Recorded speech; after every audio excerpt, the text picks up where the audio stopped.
Big boss complete करने के बाद तुरंत पवन सिंह जी पहुंचते हैं मुंबई पुलिस के पास। जी हाँ दोस्तों, तो चलिए आज के वीडियो में हम पवन सिंह के बारे में बात करने वाले हैं। कुछ बड़ी खबर आ रही है इनसे जुड़ी हुई, तो पूरे वीडियो में बने रहिए। सबसे पहले अगर आप हमारे चैनल पर नए हैं तो हमारे चैनल को सब्सक्राइब कर लीजिए, क्योंकि भोजपुरी के हर सबसे पहले इस न्यूज चैनल के माध्यम से हम आप तक पहुँचाते हैं। तो चलिए बात कर लेते हैं पवन सिंह जी के बारे में। जैसा की आप सबको पता है कि कल यानी कि 7 दिसंबर को बिग बॉस का ग्रैंड फिनाले था, और ग्रैंड फिनाले में पवन सिंह जी और सलमान खान जी एक साथ नजर आते हैं एक मंच पर। काफी ज्यादा धमाल भी होता है, पवन सिंह जी का जबरदस्त एंट्री भी हुआ, पवन सिंह जी की बहुत सारी तारीफें हुई, सलमान खान जी ने पवन जी के गाने पे ठुमका भी लगाया। पर ऐसा क्या हुआ कि तुरंत जाना पड़ा पवन सिंह जी को पुलिस के पास। जी हाँ, तो बता दें कि ग्रैंड फिनाले के थोड़ी देर पहले पवन सिंह जी को एक अननोन कॉल आती है। अननोन कॉल में पवन सिंह जी को जान से मारने की धमकी, और ये बताया जाता है कि अगर आप सलमान खान के साथ मंच शेयर करेंगे तो आप काम करने के लायक नहीं बचेंगे। जी हाँ, मारने की धमकी दी जाती है, और ये बताया जाता है कि लॉरेंस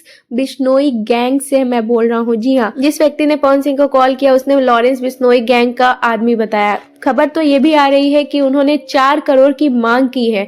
जी हाँ, रंगदारी मांग की है, पैसे मांगे हैं पवन सिंह जी से 4 करोड़। तो होता क्या है ना दोस्तों कि जो लोग आगे बढ़ते हैं ना उनके दुश्मन हजार बन जाते हैं। तो हमको तो लगता है कि पवन सिंह जी को डराया जा रहा है लॉरेंस बिश्नोई गैंग के नाम पे, क्योंकि आप सबको पता है कि सलमान खान से लॉरेंस बिश्नोई का काफी ज्यादा पंगा चलता है। पर सलमान खान के साथ तो कई लोग काम करते हैं, पर पवन सिंह जी को ही क्यों टारगेट किया गया? तो हमें तो ये लगता है कि पवन सिंह जी को लॉरेंस बिश्नोई गैंग के नाम पर कोई डरा रहा होगा, ताकि पवन सिंह जी बिग बॉस में ना जाए, उनकी भारी बेइज्जती हो जाए। क्योंकि आपको बता दें कि जब से पवन सिंह जी बिग बॉस में जाने वाली न्यूज आई है तब से पवन सिंह जी के पीछे लोग पड़ गए हैं। काफी जलनखोर लोग हैं जो पवन सिंह जी से जलते हैं। यही कारण था कि पवन सिंह जी को मुंबई पुलिस के पास पहुंचना पड़ा जल्दबाजी में, क्योंकि पवन सिंह जी की टीम ने सुरक्षा एजेंसी को इन्फॉर्म कर दिया है और पवन सिंह जी की सुरक्षा काफी ज्यादा बढ़ा दी गई है। और बता देना चाहेंगे कि पवन सिंह जी इस बेकार धमकी से डरने वाले नहीं है, वो अपना काम करेंगे।